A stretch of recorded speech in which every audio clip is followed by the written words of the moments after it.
communistes et citoyens. Merci Madame la maire. Madame la maire, chers collègues et chers membres de la Convention citoyenne, le débat à propos de la Seine que nous avons eu en février se prolonge avec vos travaux autour de la pertinence d'une éventuelle attribution de la personnalité juridique à ce fleuve. Avant d'évoquer les conclusions de vos travaux, le groupe communiste souligne que la quasi-unanimité des membres qui la composent regrette que la Convention n'ait pas été plus longue. Plus de la moitié estime la problématique trop vaste au regard du temps qui leur a été accordé. 19 personnes sur 48 se déclarent réservées sur l'intérêt de créer une personnalité juridique de la Seine, estimant ne pas avoir eu les informations contradictoires nécessaires. Je pense, et nous pensons, que cela témoigne de ce que cette proposition ne fait pas l'objet d'un vaste consensus. Parmi les 26 témoignages, on peut citer l'un d'entre eux. Le véritable exercice de la démocratie aurait mérité de nous présenter des experts qui proposent des solutions alternatives. Fin de citation. Avec ce témoignage et compte tenu des conditions décrites précédemment, on pointe une véritable limite à ces travaux et à ce débat. Un exercice démocratique ne doit pas simplement consister à demander aux citoyens de répondre à une question préétablie, mais bel et bien à déterminer l'objet de la question selon leurs préoccupations, puis d'y répondre avec pour boussole l'intérêt général et en ayant pu évaluer plusieurs voies. Pour ma part, je ne suis évidemment pas juriste et je ne saurais être catégorique sur la nécessité ou non d'accorder une personnalité juridique à la Seine. Ceci posé, la Seine n'étant pas qu'une réalité parisienne puisqu'elle concerne 4 régions, une telle réflexion aurait pu et dû mériter une autre échelle, comme l'indique d'ailleurs cette convention qui évoque la possibilité d'un débat national.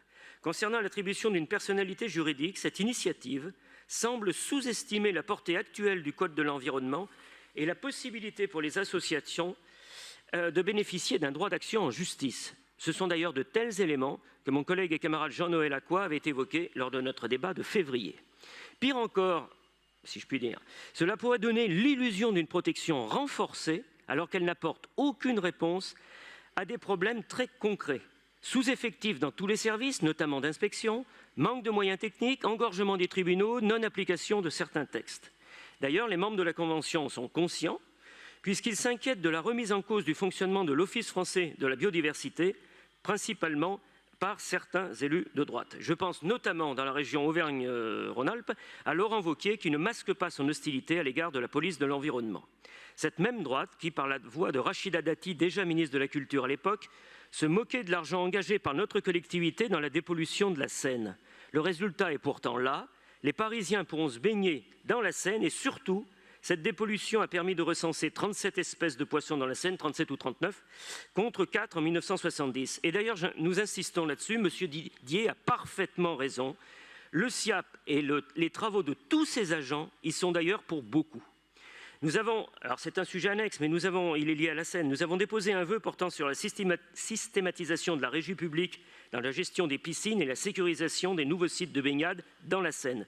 Nous demandons la présentation au prochain Conseil du plan de sécurisation de ces baignades naturelles, ainsi qu'une étude ayant trait à la possible remunicipalisation des piscines, aujourd'hui gérées en DSP. Et en ce sens, nous demandons aussi à ce que la piscine de Château-Landon soit gérée en régie.